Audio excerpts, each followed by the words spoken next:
Aloha, my kako. It's nice to see everybody. Thanks, Stuart. Vi, thank you guys for having me. I'm sorry to leave, but it's rare that you have the International Coral Reef Initiative coming to Hawaii. That we're having our 37th Congress tomorrow. I'm the host in the morning, and it happens to be in Kailua Kona. So I'm going to miss the best part of today, which is the reception. Yeah. How do I do the thing I'm gonna do? Just press that It should, arrow. yeah, it should, Okay. it should cycle through. You were too kind to say how much I did on the Nature paper. I'm the senior author is the last author in science, and it's like the crusty old guy or gal. This is my 30th year as an environmental scientist in Hawaii. My 30th year is 2023, and I cannot believe that it took so many years for me to meet folks like you. If you don't know who I am, it's my fault as a scientist, and I'm pretty hardcore on the science community for not being applied enough. It took me about 20 of my 30 years to go, what the heck are we doing if we're not doing the applications that are gonna support communities? And so if you know who I am, you know that I'm kind of fire and brimstone about that. And that's only because I got tenure like 25 years ago. So I can say whatever the heck I want at this point. Is it working? Oh yeah. Thank you, Christine. It should work. So yeah, I've never lived in Arizona. If you're wondering, most people wonder about ASU. They showed up 5 years ago and said, hey, we really want a coastal marine program. We want to invest. We want to do it through our community extension program, which has a funny name called Global Futures. I was here working out of Hilo for decades, and I said, cool, that's really neat because we need more applied work with communities. And so that's the relationship to ASU. And yes, I do also co-direct the Hawaii Marine Education Research Center, which is a community-based system down in South Kona, where my heart really lies in a lot of these issues. Okay. This image is from one of our aircraft systems. I have a fleet of vessels, aircraft that are doing monitoring with DLNR, NOAA, and lots of other folks in West Hawaii and statewide once a year, but in West Hawaii all the time. That image is a useful one because it doesn't tell you the health of the reef. It doesn't tell you much about that reef other than you can see some sand and some dark areas, and you have no idea if the coral's live or dead, or if it's macroalgal covered, or what's happening.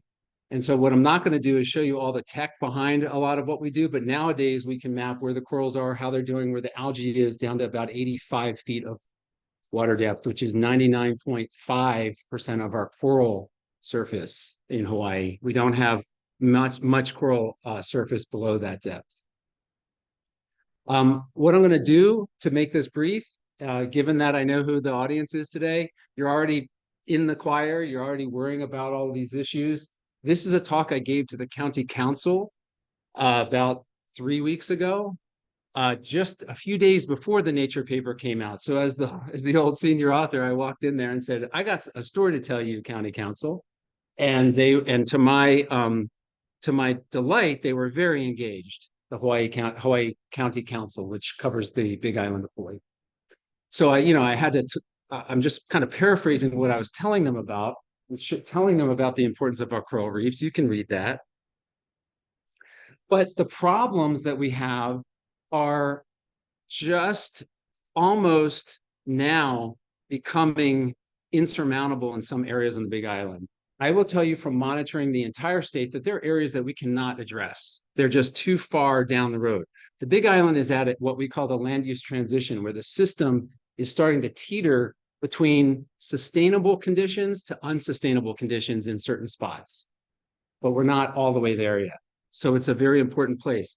These are some of the drivers. 85% of people live within just a few miles of the ocean in Hawaii. Most human activities, development and infrastructure are thus concentrated along shorelines, and land-based impacts, and this is the punchline of the Nature paper, including runoff and wastewater and others that I'll mention to be holistic here, really are the most essential worries that we have as coral reef scientists. I'm a coastal and coral reef scientist who is at a wastewater experts meeting. That's finally the state. Kim beat me here by, I don't know, decades, but At least I'm here now. This is that, and this is open access. We publish it. We paid the big bucks to publish it open access. So if I could put it on your website, you can do things with it. This is free to read. And the reason I put this up here is that it's critically important that you understand that this study covers only West Hawaii Island, and I'll talk about it in some detail in a minute, but that the author list are pretty much the who's who of anyone that works in this space. And it was critical to us and Jamie and Gareth are the real leaders here. I'm just the crusty guy in the background helping. But it was critical to the process to get the scientists on the same page to create an internationally high-ranking journal output that we all agreed on. There's the head of DAR, Division of Aquatic Resources of the DLNR is listed here, Brian Nielsen. Critically important contributors to the entire process, not just this paper, but decades of work. And that's what I wanted you to know. And that's why I'm really happy that this finally came out. It was a painful process to get this done. I don't know if you can see I don't know what you see over there. I'm going to go with what I see here. This is the outcome of about 20 years of accumulated research. To make a really long story as short as possible, it included detailed field measurements over those years. And those measurements of the coral reefs of West Hawaii Island started to tell a story. And I'm going to break the story up into two phases. The story before our first major climate event and the story after the first major climate event. The first major climate event in West Hawaii was in 2015. We had the first, what we call a marine heat wave. We had a marine heat wave in 2014. It didn't really touch West Hawaii. The first West Hawaii Island heat wave was in 2015. So this part of this story is until just before that moment. And this is going to matter in a minute. Monitoring these reefs through time in West Hawaii, we were seeing that there were reefs that were increasing in quality in terms of coral cover. That's one of our major metrics of the quality of a reef. And there were reefs that were decreasing in quality before climate change. I cannot tell you how important that is. Before the kind of the advent of West Hawaii climate change, we already had reefs that were improving and reefs that were declining. Yes, Puako, the famous one, was on the decline, and it had declined already quite a lot. But this was critical in our thinking. What is going on in these reefs? Why are some increasing in quality and some decreasing in quality prior to the major first climate event? Jamie's team put together an amazing data set. It's compiled from a lot of the co-authors. It's field calibrated, model driven data. It's a complicated graph, but you just look at it and let me tour you through it a bit here. First of all, the first panel here is West Hawaii Island, the area I'm talking about. It's 120 miles from Upolu Point in the north to Kalai, also known as South Point in the south, okay? And the monitoring and this entire study is focusing on that area. That area is the largest contiguous tract of coral reef in the archipelago. It is the place that I know and love deeply. I know this place like you know your favorite place on earth. And I still get choked up talking about it because it's such an incredible coastline. And you may go to a resort, but you're seeing none of it. I get to work the entire region from the air and from sea, and it is absolutely epic, but also teetering in a lot of places along that coastline. Now, what was mapped through this in this nature paper in this process? The second panel is human population, and you can see the yellows to the blues. You see the increase in human population largely centered around Kailua Kona, but it's zoomed way out, but there's increases all over the place. And then different categories of what we thought about as possible reef stressors. Urban runoff, which is kind of a roll-up of a bunch of different factors. Wastewater pollution, we'll talk about that. Nutrient loading as a subset of that. Sediment input. And then other drivers that would affect coral, like peak rainfall and wave exposure and physical factors. And then the colors are, kind of going from the yellows to the purples and the changes through time. And you can see some areas are increasing in, say, urban runoff because the darker peaks are to the right of the yellow peaks and so forth. Other areas actually, like sediment input, we've seen decreases in South Kona. Anyone know why? Drought. I think decreasing rainfall, another life that I have. So we've had a lot of increasing problems over time, a couple of decreasing, but mapped out, again, field calibrated model driven data. Making a super long story short here. You have to read the paper. It's extremely detailed. This is kind of the pre-heat wave, what we found. Now, there's the blue, the graphic on the far right is the blue increase, quality of the reefs increasing, the red quality of the reefs decreasing. Prior to the heat wave, with those model-driven data, we determined through statistical and geostatistical analysis that there were factors that were related to it's going to work? Yes, factors related to the improving reefs over time. And you can read them here. They largely had to do with fish management. Fish eat algae, algae keep that substrate available for coral settlement. I'm a coral settlement specialist. And yes, the corals do get very affected by how much macroalgae is on the seafloor. There is almost no more important factor than that. Okay, so areas along the West Hawaii coastline that had high concentrations of different groups of fish that take care of this reef had improving reef over time. Areas in the red that had decreasing were geostatistically highly significantly related to nutrient loading, urban runoff, and wastewater pollution. This was the most sort of arresting set of results that we had in the process. Arresting for all of us. Like, we have been trying to figure this out, but the data were so clear that it came out in a very clear statistical sense this time. I'll get back to that in a minute. Then the data passed through the first heat wave, and you can read that for yourself. Ocean temperatures are increasing, marine heat waves are becoming more common, rainfall is decreasing, but the peaks are becoming more extreme when it rains and pours. In other words, there's Hawaii. This is the kind of the evolution of the heat wave in 2015. You see 3 hot bands in the Pacific. Who was here in 2015? It was really hot. I literally would see tourists jump in the water and jump back out. It's that hot, very literally. Just so you know, since then, we've had one other heat wave. It was about half as long, but actually a little hotter, but for half as long in 2019. And I was very involved in that. I'm not talking about that today. There's the look of that 2015 heat wave with the red line up there. All the white lines are the seasonal cycle of our ocean temperatures, just the natural seasonal cycle. We have minimums in March, and our warmest months in the ocean are about now, naturally. Those are all those white lines. But that red line in 2015 took us out of our comfort zone. It took corals out of their comfort zone too. At the time, we were talking about marine heat waves killing coral, and what we didn't think about was the compounding effects. And that's what the next part of this story is about. This is a little bit complicated. I'm a scientist, so bear with me. I think this is the end of the science part. The reefs that we were monitoring through time had a certain amount of coral just before the heat wave hit. Okay, and that's shown here. This is 2014, 2015. These are all the reefs we're monitoring, and this is the coral cover at the moment just before the heat arrived.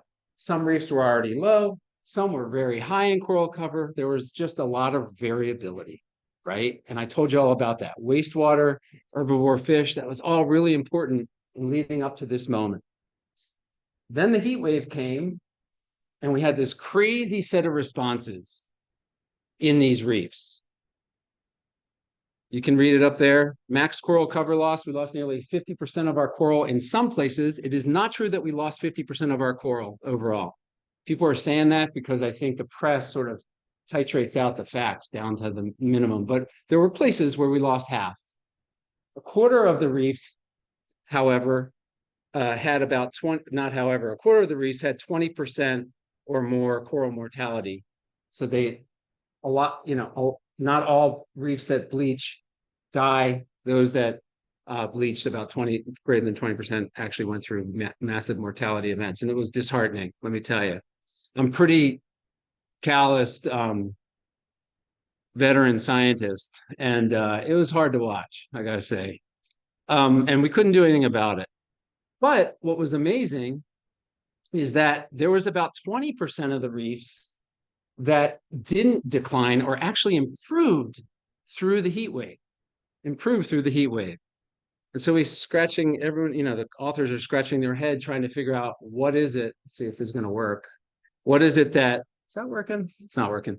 What is it that caused that sort of positive response? And what we found, to make a long story short, is that reefs that had the highest fish populations and the lowest levels of land-based pollution made it through the heat wave the best. I just summarized a massive amount of a complicated story. Kim has probably gone, how did he try to do that? So yeah, all in one slide. And this is really detailed in the report. I just don't want to bore you with the details. But honestly, this was so enlightening for us. We said, wow, if we can keep our reef water clean and full of fish, we're going to be able to squeeze these reefs through these repeated heat waves. The way I try to explain it to people is take an hourglass. Everyone know what an hourglass is? Turn it on its side. And now the hourglass is a pinch. We have got to clean up these waters, and we've got to keep these fish populations high to be grazing these reefs in order to get them through this pinch of these heat waves. That is the only way forward. The only way forward. That's what that says. The response to this has been pretty great. On the DLNR side, that's the state agency that has jurisdiction over reefs. The Division of Aquatic Resources is within DLNR. If you haven't noticed, if you're not from here, there's been campaign after campaign after effort to try to work with communities and the mentality of our fishing communities to try to increase our herbivore fishes on these reefs. And I talked about why that's so important. The grazing to battle down that algae is very important. So they've been doing their job. They're struggling to get it done because there's a lot of dissent over this, but it is a thing. And I wanted to be holistic in the presentation. The need comes from this group. This, I cannot tell you how important we all think you all are, because those are the geospatial data sets that show us where our on-site sewage disposal systems, OSDS systems, are, and our field calibrated model-based effluent estimates. You see hotspots. It's not just where the cesspool conversion prioritization is. No way. That had Puako and Kailua Kona, but I live in South Kona and there's hotspots down south. Some of you visited me yesterday and you saw why. It's all cracked rock down there. There's no soil. Hardcore down there, I think. And so I am a strong proponent of solutions to both cesspools and septic tanks.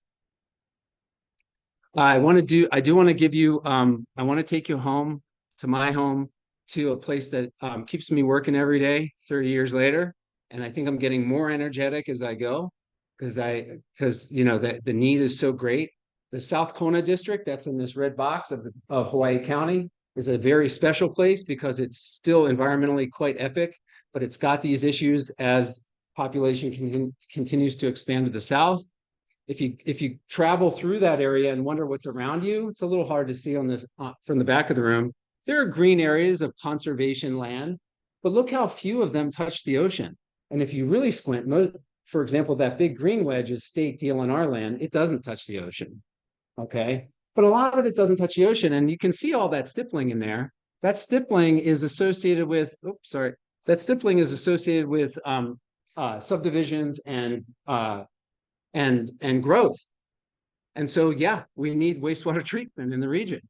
What's really ironic is that the southern part of this, kind of from here to here, I know you can't see online, southern part of the district, in August 2nd of 2022, Governor David Ige and the chair of DLNR and everyone, after a decade of effort, came over and finally put into place the state's, for the main islands, largest marine managed area, 19 miles of coastline. It's co-managed by Hawaiian cultural leaders and DLNR. It's called a CBSFA, Community-Based Subsistence Fishing Area, terrible acronym, but it is the pathway forward for managing reefs because it allows communities to work with the government to come up with effective management solutions that help our reefs, at least from a fishing point of view. Ironically, this is the area where there's an explosion of development. And if you think South Kona is this rural place, you haven't lived my life. It's definitely wildly developing. Okay. When I started, there were 3 languages spoken, and I'm publishing this right now, a whole history of South Kona. There are 13 languages spoken now.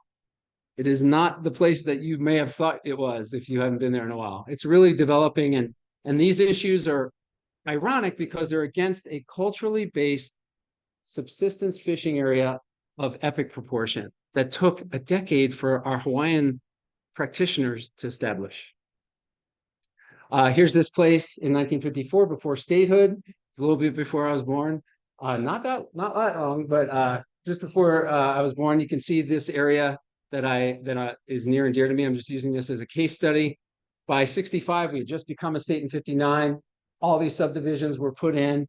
A lot that you see dirt roads, thermal imagery in 92. You see houses, 01. And nowadays, my aircraft system, we use AI-based methods for mapping in 3D where all the homes and sheds and everything are routinely. And there's that one subdivision. And that's what we can expect. And I'm not saying that's bad. I'm saying that's bad if that is not being treated as in wastewater treated properly.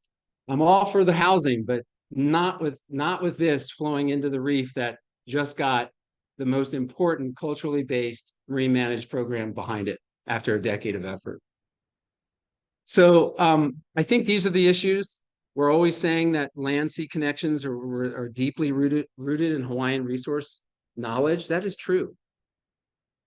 I could start speaking to that, but I don't have time. But the way that our government is working, and I was talking to Ramsey, who I really like talking to because he's in the middle of this too, is like, how do we get state and county and other jurisdictions to be able to work across these boundaries in a solution space that's going to benefit the people along this reef? That's what that says. Our findings from the Nature paper very strongly, and I really did just gloss over it because it's I'm between you guys and your happy hour and a few other times. So it's just the data are wicked clear, actionable, litigatable, that these issues have to be addressed, both on the ocean side of management and on the coastal land side of management. I'm going to end with this slide. I'm going to tell you what, and it's been announced. I have committed $25 million to West Hawaii, already done myself. We are putting in this new program in West Hawaii. It's not just about planting coral. It's about changing how we're looking at how we're doing our work together between government, cultural leaders, community, and science. It's called A'Koakoa. That's a name that I have learned through my cultural advisors where I live. It's got a dual meaning in the Hawaiian language, to assemble people, and for coral polyps to assemble on the seafloor as coral colonies. Literally, that is the word. So I'm doing my part. We're going to support you guys. We're going to do everything we can to change the way that we're developing in West Hawaii and anywhere else. This is my footprint. This happens to be our new restoration center's architectural drawing. It's not built yet. It's fully funded at the OTEC facility, also known as Nelha. And those buildings with the solar panels are now me. So I'm happy to take any questions. I hope that's inspiring. I hope it motivates. I could have done more brimstone, but I decided to chill out today. Okay.